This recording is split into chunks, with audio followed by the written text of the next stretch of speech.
The Council's difficult financial position has seen us make over £250 million worth of cuts in recent years. The latest financial indications from government mean that we now face another round of cuts. Our overall budget this year was just over £560 million. We expect to have to cut this by around £59 million next year. We have less certainty about the following year, but my best estimate is that we'll need to cut another £30 million in 2016-17. Since 2010, the amount we have had to spend on services has dropped by over 40%. We expect to have to cut around 600 jobs on top of the almost 3,000 lost in the previous 4 years. As in previous years, we want to try and avoid compulsory redundancies by offering staff voluntary severance and early retirement. The Council is committed to being transparent and open in the way it makes decisions about where the money comes from and how the resources are spent.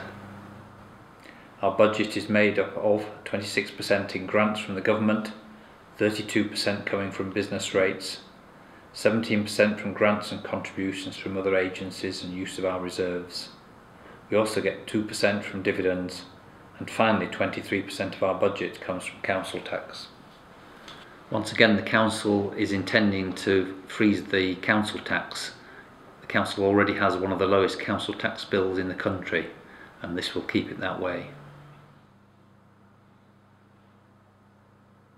The Council will be considering options for cuts in the 3 main areas which we call directorates. Children and Families is responsible for social care services for vulnerable people and for arranging access to schools and youth services. Growth and Neighbourhoods is responsible for things like bins and recycling, street cleaning, leisure, libraries, culture and regeneration. Corporate Core is responsible for a range of support like communications, research, IT, customer services, finance, for services that generate income like pest control or that pay out money like housing benefits. Over 50% of the money the Council spends goes on services for children and families, including looked after children and care for the frail and elderly. The levies we pay cover our share in the services provided across Greater Manchester, including waste disposal, recycling and transport.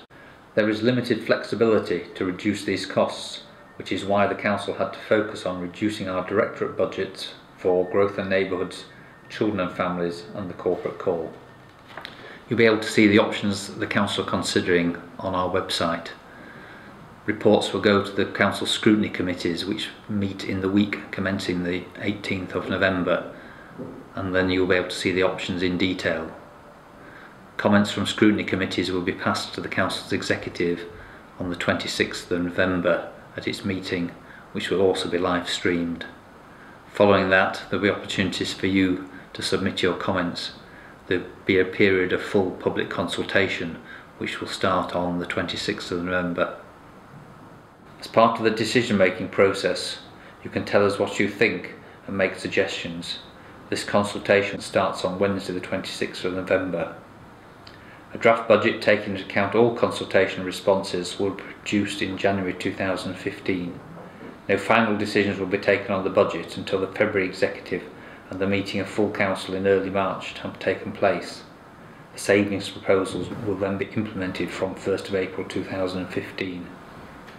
Until the consultation starts on November the 26th, you can give us your suggestions and ideas for change. However, they've got to be practical and they've got to allow us to set a balanced budget.